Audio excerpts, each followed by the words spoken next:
무리가 듣고 그의 가르치심에 놀라더라. 아멘. 오늘 본문인 마태복음 22장은 예수님과 바리새인의 논쟁을 주제로 기록하고 있습니다.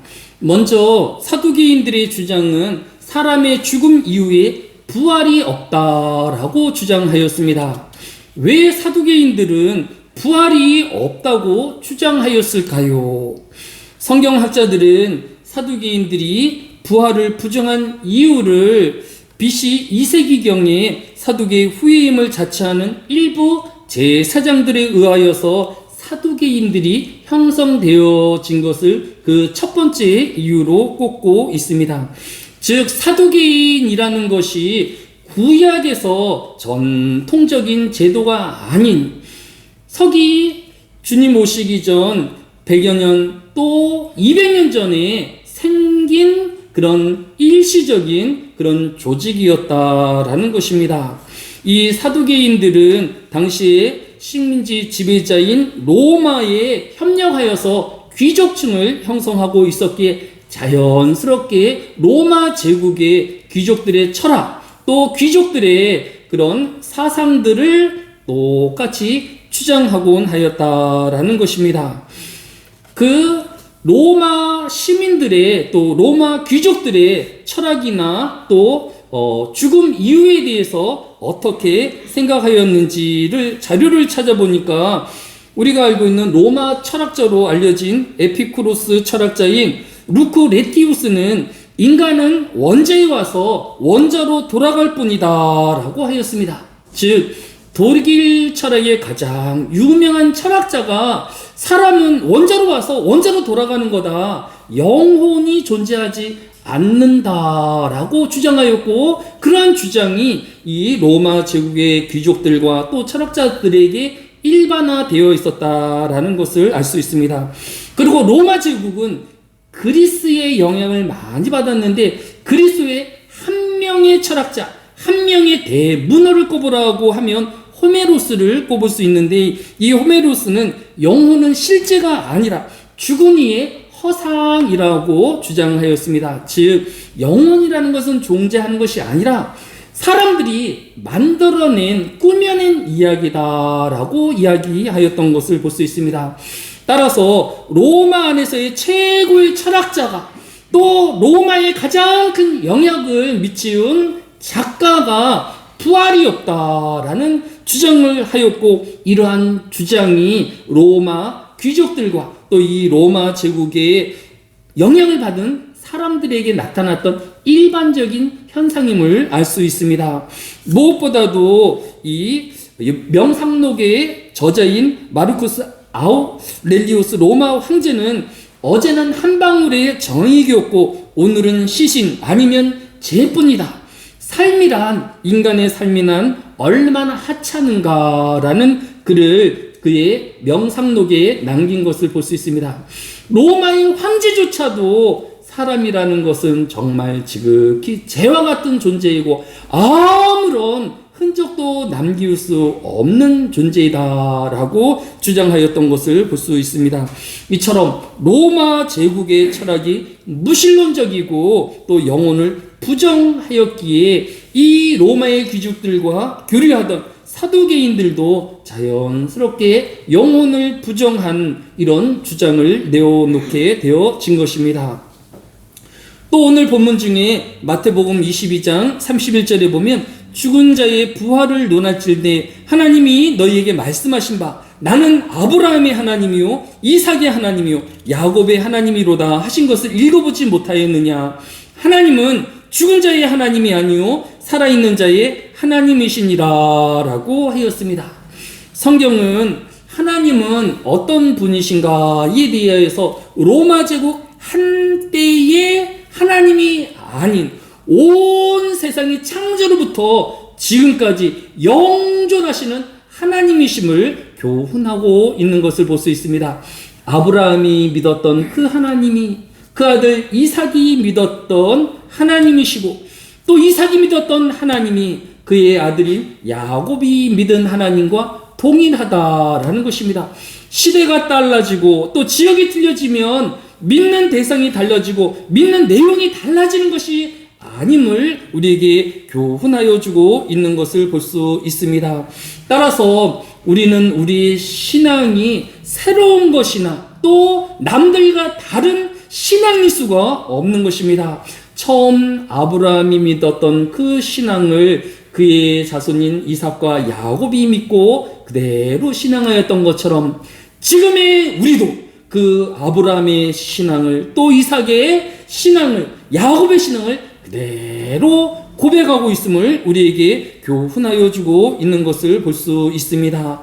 이것이 성경이 갖고 있는 믿음의 가장 기본이고 가장 중요한 내용입니다.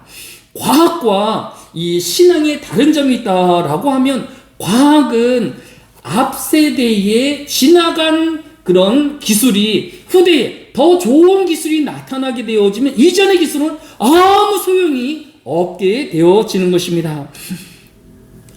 2, 3년, 10년 전만 해도 사람들은 유선 전화기를 사용하였습니다. 유선 전화기로 다이얼을 돌려서 상대편에게 전화를 걸고 또 의사소통을 했는데 이제 지금에서는 이 유선 전화기는 찾아볼 수 없을 정도의 옛 기술이 되었고 이제 누구나 모든 사람들이 무선 통신기를 이용하여서 서로의 의사를 나누고 또 소통하고 있는 것 아니겠습니까? 이처럼 과학이 발달하면 이전에 있는 모든 지식이나 이전에 발명되었던 모든 것들을 다 없이 하고 새로운 또 지금의 기술만이 남는 것이 과학입니다.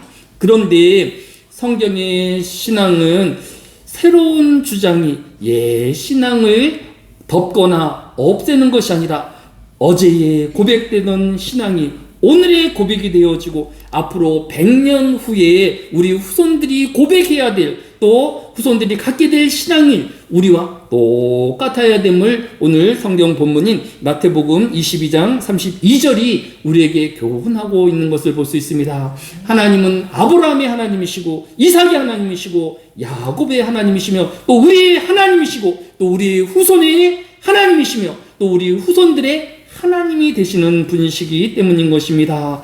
우리는 새로운 신학에 대해서 새로운 믿음에 대해서 귀를 기울일 하등의 이유가 없음을 알아야 할 것입니다.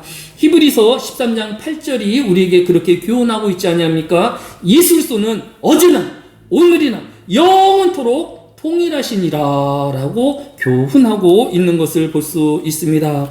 우리 믿음을 우리가 흔들리지 아니하고 또 우리의 자손들에게 힘있게 가르치고 또 우리가 믿은 바를 또 굳게 신앙 고백하는 저와 여러분 되어지시기를 예수님의 이름으로 축복합니다. 두 번째로 이 사두개인들이 부활을 부정하였던 이유는 이 사두개인들이 모세 오경만을 성경으로 인정하였기 때문이다라는 주장이 있곤 합니다. 그들은 이 모세 오경 외에 나머지 34권의 구약 성경을 인정하지 않았기 때문이다라는 것입니다. 정말로 모세의 오경이 아닌 욥기서 19장 25절로 26절에 보면 내가 알기에는 나의 대속자가 살아계시니 마침내 그가 땅 위에 서실 것이라. 내 가죽이 벗김을 당한 뒤에도 내가 육체 밖에서 하나님을 보리라 라고 기록되어 있는 것을 볼 수 있습니다. 욥기서의 기록자는 장차 대속자 메시아가 나타날 것인데 그는 영원히 땅에 서실 것이고 그가 계시기에 설령 내 가죽이 벗겨진다 할지라도 나는 육체 밖에서 그 하나님을 만날 것이다 라고 하였습니다. 이처럼 사람의 죽음은 끝이 아니라 우리의 영혼은 남아서 그 하나님과 영원히 함께할 것을 욥기서가 기록하고 있는 것입니다. 그러면 과연 일부 성경학자들이 이야기하는 것처럼 모세 오경에는 부활에 대한 이런 교훈이 전혀 담겨있지 않을까요? 제가 찾아보니까 창세기 22장 9절로 10절에 보면 우리가 잘 알고 있는 하나님이 그에게 일러주신 곳에 이른지라 이에 아브라함이 그곳에 제단을 쌓고 나무를 벌려놓고 그의 아들 이삭을 결박하여 제단 나무 위에 놓고 손을 내밀어 칼을 잡고 그 아들을 잡으려 하니라고 하였습니다.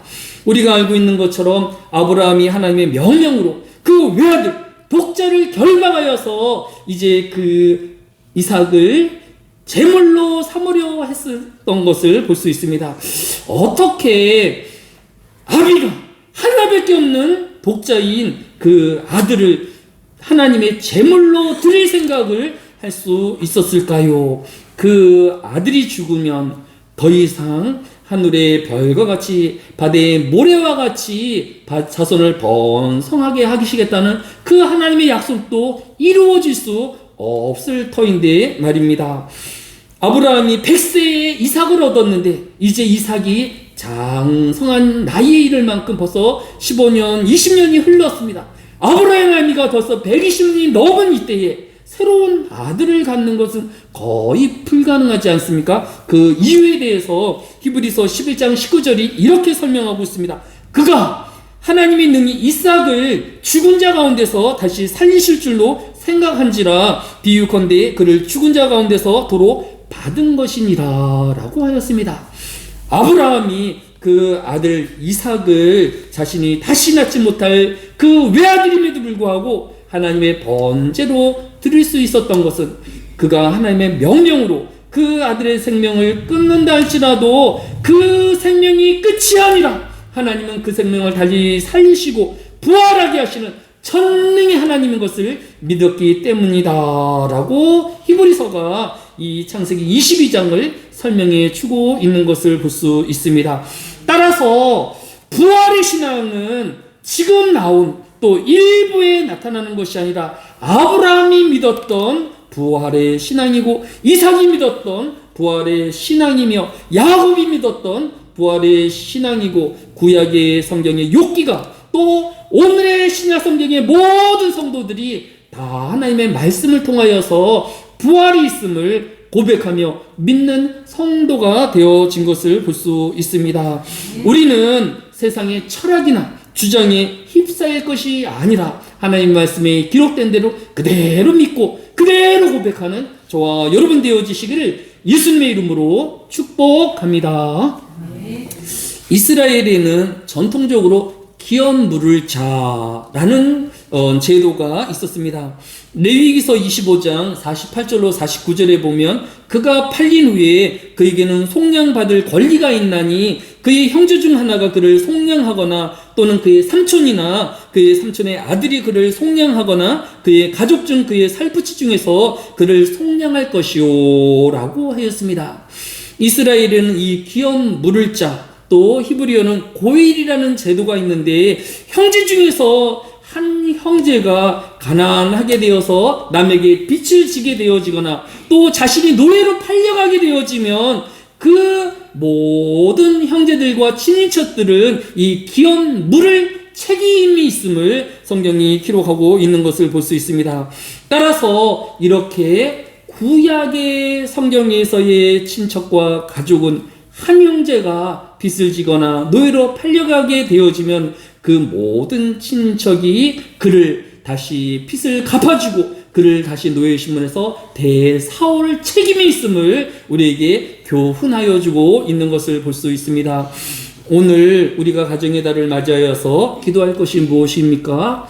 우리의 형제가 우리의 친인척이 또 넓게는 우리 이웃이 그가 살든지 죽든지 그가 공고함에 처하든지 또 어떤 어려움이 있든지 우리 아무 상관이 없는 자라라고 말할 수 없다라는 것입니다. 우리는 우리 형제의 우리 친척의 우리 이웃의 기업 물을 자가 되어서 그들을 도울 책임이 있고 또 그들과 함께할 책임이 있음을 우리에게 교훈하여 주고 있는 것입니다. 우리가 가지고 있는 시간과 우리의 재능과 우리의 물질이 누구를 위하여 무엇을 위하여 사용되어야 합니까? 하나님의 말씀을 따르고 또 하나님이 우리에게 가르치신 교훈을 따르기 위하여 사용되어야 할 것이 아니겠습니까? 우리 친척들을 위하여서 더 기도하는 우리가 되어지며 우리 이웃들과 가족들과 또 우리 형제들을 위하여 돕는 저와 여러분이 되어야 할 것입니다.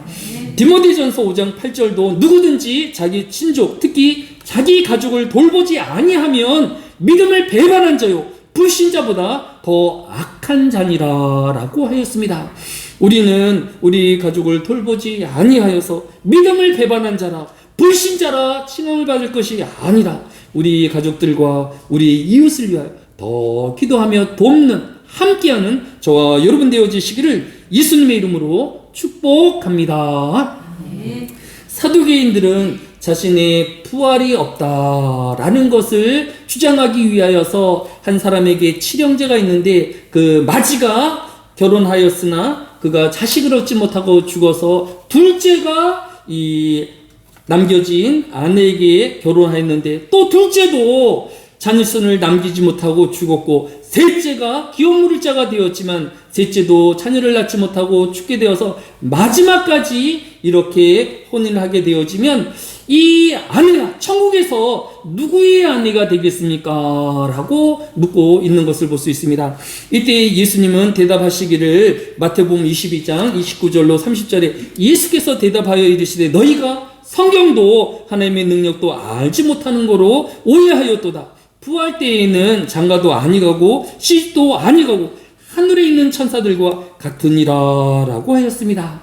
천국은 지상과 같이 장가가는 일도 누구의 아내가 되어지는 일도 없는 나라임을 우리에게 교훈하여 주고 있는 것을 볼 수 있습니다. 이 땅에서 어떤 자녀는 엄한 부모 밑에 있는 자녀도 있을 것입니다. 그런데 천국에 가서도 그 엄한 부모 밑에 있는 것이 아니라 천국에서는 더 이상 부자와 또 아들의 관계가 아닌 하나님과 또 그의 백성의 관계만을 남은 것을 우리에게 교훈하여 주고 있는 것을 볼 수 있습니다.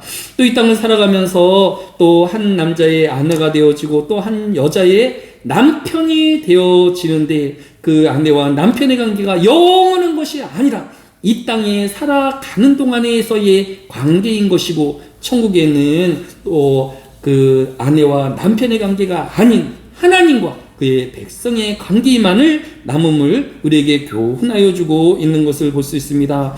따라서 우리는 우리 주변에 있는 자녀가 내가 영원히 그에게 영향을 미칠 존재가 아니라 그는 독립된 존재이고 그와 하나님의 독립된 관계인 것을 존중하여야 할 것입니다. 내 아내가 그러하고 내 남편이 그러하게 더 존중하고 그를 위하여 기도하는 저와 여러분이 되어야 할 것입니다. 오늘 예수님은 부활에 대하여 성경적으로 잘못 알고 있는 사두개인들을 일깨워 주고 있는 것을 볼 수 있습니다. 오늘날에 또 한 주장하는 사람들은 구원받은 성도들 중에도 성령 세례를 받지 못한 껍데기뿐인 신자가 있다라고 주장하기도 합니다. 하지만 성령 하나님은 피조물이 아니라 창조주 하나님이십니다. 피조물인 사람이 원한다고 필요하다고 그 성령 하나님을 마음대로 오라가라 할 수도 없는 것이고 그 성령 하나님을 거부할 수도 더더욱이나 없는 것입니다. 성령 하나님 앞에 교만하며 또 그 하나님을 내 마음과 내 욕심만대로 마음대로 좌지우지할 수 있다라는 생각 자체가 교만인 것을 알아야 할 것입니다. 피조물은 단지 창조주 하나님에서 그 하나님의 은혜를 구하며 겸손해야 할 것입니다. 이 하늘에도 그 하나님의 성령을 모욕하는 자가 아닌 성령에 순종하는 자가 되어야 할 것입니다.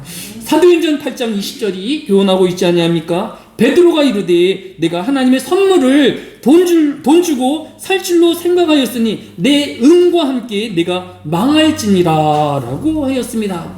성령 하나님을 값을 주고 살 수도 사람의 노력으로 그 성령 하나님을 쟁취할 수도 없는 것입니다. 성령 하나님의 섭리하시고 인도하시는 대로 사람은 그저 그 하나님 앞에 순종함이 있을 뿐인 것입니다. 우리의 신앙에, 우리의 믿음에, 또 우리의 모든 삶 가운데 이 하나님 안에서의 겸손함이 또 그 하나님의 말씀대로 믿고 고백하는 저와 여러분 되어지시기를 예수님의 이름으로 축복합니다. 사랑이 많으신 아버지 하나님, 성령 하나님은 성자 예수 그리스도의 요청으로 성부 하나님이 그의 백성인 모든 성도에게 주신 그 하나님의 일방적인 은혜인 것을 바라봅니다. 주여, 이 한 해로도 그 하나님의 은혜에 감사하는 주의 백성이 되어서 그 성령을 근심케 하지 아니하게 해주시고 그 성령의 인도하심에 순종함으로 성령이 충만한 하루하루의 삶이 되어지게 하여 주시기로 합니다. 날마다 죽는 주의 백성들이 되어서 내 안에 살아계시는 성령님께서 역사하시며 말씀하시고 행동하는 성령 충만한 한 주간이 되어지게 하여 주옵소서. 감사를 드리오며 예수님의 이름으로 기도드렸사옵나이다. 아멘.